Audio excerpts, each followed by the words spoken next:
ಸಾಗರಮಾಲಾ ಯೋಜನೆಯಡಿ ಮಂಗಳೂರಿನ ಹಳೆ ಬಂದರು ಹಾಗೇನೆ ಅಳಿವೆ ಬಾಗಿಲಿನ ನಡುವೆ ಡ್ರೆಡ್ಜಿಂಗ್ ಮಾಡಬೇಕು, ಅಲ್ಲಿರುವ ಹೂಳೆತ್ತಬೇಕು ಅನ್ನೋ ಒಂದು ತಾಂತ್ರಿಕ ಅನುಮೋದನೆ 2018ರಲ್ಲಿ ಸಿಕ್ಕಿತ್ತು. 29 ಕೋಟಿ ರೂಪಾಯಿ ಈ ಯೋಜನೆ. ಆದರೆ ಈವರೆಗೂ ಡ್ರೆಡ್ಜಿಂಗ್ ಆಗಿಲ್ಲ.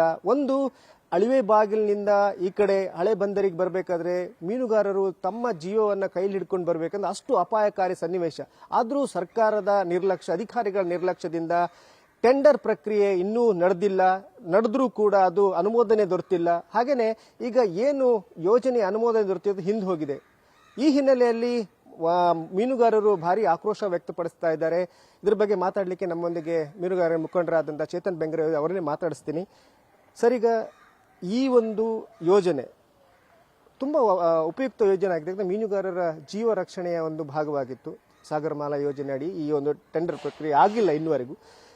ಡ್ರೆಡ್ಜಿಂಗ್ ಮಾಡಿದ್ರೆ ಯಾವ ರೀತಿ ಲಾಭ ಇತ್ತು, ಒಂದು ವೇಳೆ ಆಗಲಿಲ್ಲ ಅಂದ್ರೆ ಈಗ ಯಾವ ರೀತಿ ಅಪಾಯಕಾರಿ ಸನ್ನಿವೇಶ ಇದೆ?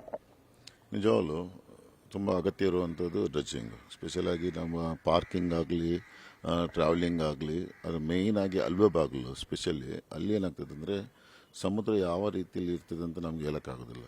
ಈ ಅಲ್ವೆ ಬಾಗಿಲು ಡೀಪ್ ಆಗಿದ್ದರೆ ಅದನ್ನು ಸೇಫರ್ ಸೈಡ್.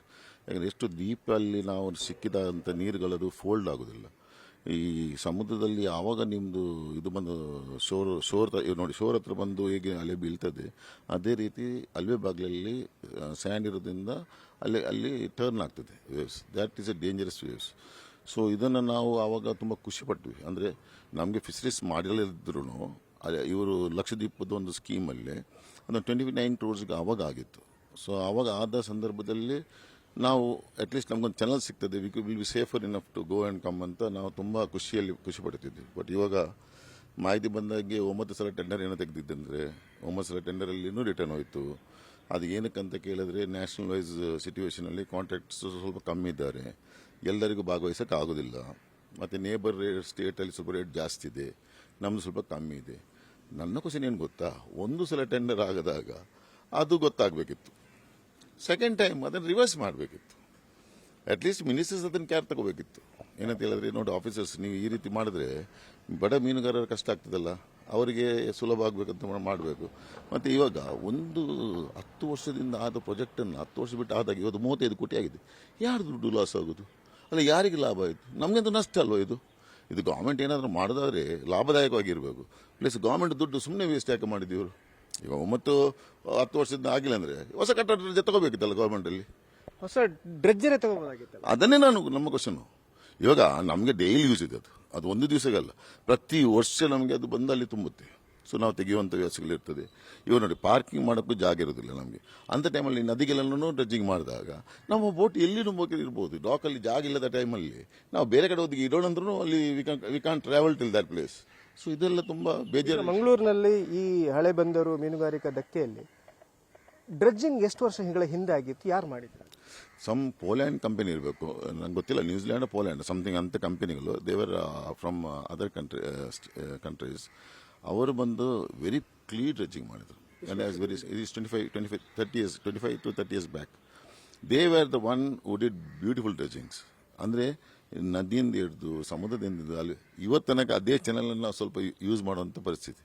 ಅದು ಬಿಟ್ಟರೆ ಮತ್ತು ನಮ್ಮ ಡ್ರೆಡ್ಜಿಂಗ್ ಮಾಡ್ತಾರೆ 1 ಕೋಟಿದು ಅಲ್ಲ, 50 ಲಕ್ಷದ ಅಲ್ಲ, 1.5 ಕೋಟಿದು 2 ಕೋಟಿದು ಎಮರ್ಜೆನ್ಸಿಗೆಲ್ಲ. ಅದು ಆ್ಯಮ್ ಡ್ರೆಡ್ಜರ್. ನಮಗೆ ಆ್ಯಮ್ ಡ್ರೆಡ್ಜರ್ ಏನಾಗ್ತದೆ ಗೊತ್ತಾ, ಈ ಕಡೆ ಒಂದು ಎತ್ತದೆ, ಅದರ ಪಕ್ಕದಲ್ಲಿ ಇರ್ತದೆ, ಮಿಡ್ಲಲ್ಲಿ ಅದೇ ಇರ್ತದೆ. ಅದು ನಿಮಗೆ ಟಚ್ ಆಗೇ ಆಗ್ತದೆ ಬೋಟು. ನಮಗೇನು ಬೇಕು, ಒಂದು ಚಾನಲ್, ಸ್ಟ್ರೈಟ್ ಚಾನಲ್. ಅದಕ್ಕೆ ಕಟ್ಟ ಡ್ರೆಡ್ಜರ್ ಅಂತ ಹೇಳೋದು. ಅದೇನು ಮಾಡ್ತದೆ, ಒಂದು ಚಾನಲ್ಲೇ ಕೊಡ್ತದೆ ನಿಮಗೆ. ಸೊ ಆ ಕಡೆ ಬಾವಿ ಹಾಕ್ಬಿಟ್ರೆ ನಾವು ಅದ್ರ ಮಿಡ್ಲಲ್ಲಿ ನಾವು ಹೋಗ್ತೀವಿ ಕ್ಲೀನಾಗಿ. This is what we want. ಇದೊಂದು 30 ವರ್ಷದಿಂದ ನಾವು ಟೆಂಡರ್ ಪ್ರಕ್ರಿಯೆ ಆಗದೆ ಅಂದ್ರೆ ಟೆಂಡರ್ ಕರೆದ್ರು ಕೆಲವರು ಬಂದ್ರು, ಕೆಲವು ಕಂಪನಿಗಳು ಬಂದು, ಕೆಲವು ತಾಂತ್ರಿಕ ಅನುಮೋದನೆ ಸಿಕ್ಕಿಲ್ಲ ಅನ್ನೋದು, ಮತ್ತೆ ಅದು ಟೆಂಡರ್ ಕ್ಯಾನ್ಸಲ್ ಆಯಿತು, ಮತ್ತೆ ಟೆಂಡರ್ ಕರೀಲಿಲ್ಲ, ಟೆಂಡರ್ ಕ್ಯಾನ್ಸಲ್ ಮಾಡಿದ್ರು. ಇದು ಆಗ್ತಾನೆ ಇತ್ತು. ಅಧಿಕಾರಿಗಳ ನಿರ್ಲಕ್ಷ್ಯವ ಅಥವಾ ಮಿನಿಸ್ಟ್ರಿ, ಕೇಂದ್ರ ಸರ್ಕಾರ, ರಾಜ್ಯ ಸರ್ಕಾರ ಎರಡೂ ಇದೆ, ಇದರಲ್ಲಿ ಹಣ ಇರುವಂತ ಯೋಜನೆ ಎರಡೂ ಇದೆ. ಯಾರ ಫೇಲಿಯರ್ ಅಂತ ಹೇಳ್ತೀವಿ? I should complaint officers first. ಯಾಕಂದರೆ ನೀವು ಡ್ಯೂಟಿ ಮಾಡುವವರಲ್ವ, ನೀವೊಂದು ಆಚಾರಲ್ಲಿ ಕೂತಿರ್ತೀರಿ, ನಿಮ್ಗೆ ಗೈಡ್ಲೈನ್ಸ್ ತುಂಬ ಇರ್ತದೆ. ಮಿನಿಸ್ಟರ್ಸ್ ಪಾಪ 5 years ಒಂದ್ಸಲ ಎಲೆಕ್ಟ್ ಆಗ್ತಾರೆ, ಮೇ ಬಿ ಚೇಂಜಸ್ ಆಗ್ತಾರೆ. ಆದರೆ ನೀವು you are there for 45 to 50 years. ನಿಮ್ಗೆ ಅದರ ಇಂಟೆಲಿಜೆನ್ಸ್ ನಿಮಗೆ ಜಾಸ್ತಿ ಗೊತ್ತಿರುತ್ತೆ. So what is your duties? ಒಂದು ಸಲ ಮಿಸ್ಟೇಕ್ ಆಯಿತಾ, ಡ್ರಜ್ಜಿಗೆ ಅವ್ರು ಬಂದಿಲ್ವಾ, ಯು ಶುಡ್ ಟೇಕ್ ಆಕ್ಷನ್ಸ್ ಅಲ್ವಾ, you should tell the ministers take meeting whatever it is. ಇಲ್ಲ ನಮ್ಗೆ ಹೇಳಿ, ನಾವು ಲೋಕಲ್ಸ್ ನಾವು ಹೋಗ್ತೀವಿ ಫೈಟ್ ಮಾಡೋಕ್ಕೆ, ನಮ್ಗೇನೋ ಬಿಡುದಿಲ್ಲ, ನೀವು ಆಗಿ ಮಾಡೋದಿಲ್ಲ. I think officer blameable. ಈಗ ಇದರಲ್ಲಿ ಎರಡೂ ಸರ್ಕಾರ ಇದೆ, ಕೇಂದ್ರ ಸರ್ಕಾರನೂ ಇದೆ, ರಾಜ್ಯ ಸರ್ಕಾರ. ಈ ಫೇಲಿಯರ್ ಯಾರ ಯಾರ ಸಮ್ಮುಖಕ್ಕೆ ಅಥವಾ ಯಾರ ತಲೆ ಕಟ್ಟಬೇಕು? I should talk to the government directly. I think central should be the blaming because if they are doing some programs in all the states, they have to look after that, ಅಲ್ವಾ. ಇವಾಗ ನಮ್ಮ minister ಒಂದು fisheries minister ಬೇರೆ ಬಂದಿದೆ ಹೊಸದಾಗಿ. So his duty is to call the state minister, talk to him, see we have given so much of programs, why it's not happening. ಅಲ್ಲ ಒಂದು reason ಅದು ಇರ್ತದೆ. Or else the IAS officer sitting in the central, the IAS officer sitting here, director sitting here, let them answer. See who works out is minister just orders them to do it. ಅದಾದ್ಮೇಲೆ ಕೆಲಸ ಯಾರ್ದು? As officer IAS officer ಕೂತ್ಕೊಳ್ತಾರೆ, ಅವ್ರ ಕೆಳಗಿಂದ ಅವ್ರಿಗೆ instructions ಕೊಡ್ತಾರೆ. So why that follow is not there. ಆಯ್ತು, ಒಂದ್ಸಲ ಆಗ್ತದೆ, 2 ಸಲ 3 ಸಲ ಹೋಗ್ತಾರೆ, 9 ಸಲ ಏನ್ರಿ ಡ್ರಜ್ಜಿಂಗ್ ಮೈನಸ್ ಆಗೋದು? This is the way to work. I think no one is working perfect. ಯಾರು ಕೆಲಸ ಮಾಡ್ತಾ ಇಲ್ಲ, ಬರೀ ಹೆಸರಿಗೋಸ್ಕರ ಮೀನುಗಾರರು ಬೇಕಂತ ಹೇಳ್ಬಿಟ್ಟು ಒಂದು ಓಟ್ಗೋಸ್ಕರ ಇರ್ತಾ ಇದ್ದೀವಿ ವಿನಃ ಏನ್ ಮಾಡಿದ್ರೆ ನಮ್ಗೆ ಹೇಳಿ. ಈಗ ಮೀನುಗಾರರು ಮಗುವೀರರು ಅಂತಾನೆ ಪ್ರಸಿದ್ಧ. ಅವ್ರು ಯಾರ ಹತ್ರ ಮುಂದೆನೂ ಕೈ ಚಾಚಿದವರು ಅಲ್ಲ. ಕೇಳಿದ್ದಾರೆ, 1 ಸಲ 2 ಸಲ ಕೇಳ್ತಾರೆ, 3 ಸಲ ಕೇಳ್ತಾರೆ, ಅದರ ನಂತರ ಹೋಗೋದಿಲ್ಲ.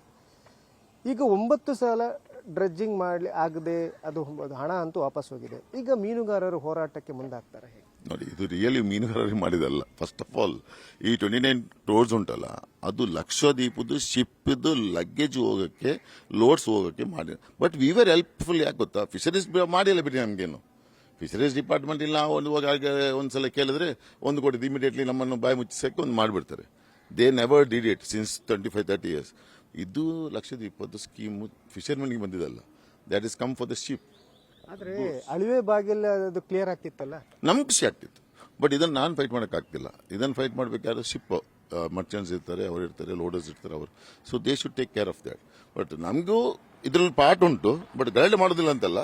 ಬಟ್ ನಾವೀಗ ಫಿಶರೀಸ್ ಡಿಪಾರ್ಟ್ಮೆಂಟ್ ನಮ್ಮ ಮಿನಿಸ್ಟ್ರಿಗೆ ಬಂದು ಹೇಳಿದ್ದೀವಿ, ನಮ್ಮದಕ್ಕೆ ಚಂದ ಮಾಡಿ ಕೊಡಬೇಕು. 1,500 ಬೋಟು ಇದೆ ಆಲ್ರೆಡಿ, ಒಟ್ಟಿಗೆ 5,000 ಇದೆ, ಚಿಕ್ಕ ಬೋಟು ದೊಡ್ಡ ಬೋಟ್ ಎಲ್ಲ ಸೇರಿಕೊಂಡು. ಅದಕ್ಕೆಲ್ಲದಕ್ಕೂ ಪಾರ್ಟ್ ಮಾಡಿಕೊಂಡು ನಮಗೆ ಡಾಕ್ ಆಗ್ತಾ ಇದೆಯಲ್ಲ, ಸೊ ಡಾಕ್ ಆಗೋ ತನಕ ನಾವು ಸುಮ್ಮನೆ ಇದ್ದೀವಿ. ಡಾಕ್ ಆದ ಮೇಲೆ ನಮಗೆ ಡ್ರಜ್ಜಿಂಗ್ ಅದೆಲ್ಲ ಆಗದಿದ್ರೆ ಈ ಸಲ ನಾವು ಫೀಲ್ಡ್ಗೆ ಇಳಿತೀವಿ. ಇದಂತೂ 100% ಹೋರಾಟಕ್ಕೆ ಮುಂದಾಗ್ತೀರಿ. 110% ನಮ್ಮ ವಿಷಯದಲ್ಲಿ ಸರ್ಕಾರ ನಮಗೆ ಏನಾದರೂ ಹೆಲ್ಪ್ ಮಾಡೋಕ್ಕೆ ಮುಂದೆ ಬಂದಿಲ್ಲ ಅಂದರೆ 100ಕ್ಕೆ 100 ಈ ಸಲ ಮೀನುಗಾರರು ಎಲ್ಲ ಫೀಲ್ಡ್ಗೆ ಇಳಿತೀವಿ ಅಂತ ಭರವಸೆ ಕೊಡ್ತೀನಿ. ನಾನು ಅಧ್ಯಕ್ಷನಾಗಿ ಹೇಳ್ತಾ ಇದ್ದೀನಿ. ಧನ್ಯವಾದ. Thank you. ಇದಿಷ್ಟು ಚೇತನ್ ಬಂಗ್ರಿ ಅವರ ಮಾತು.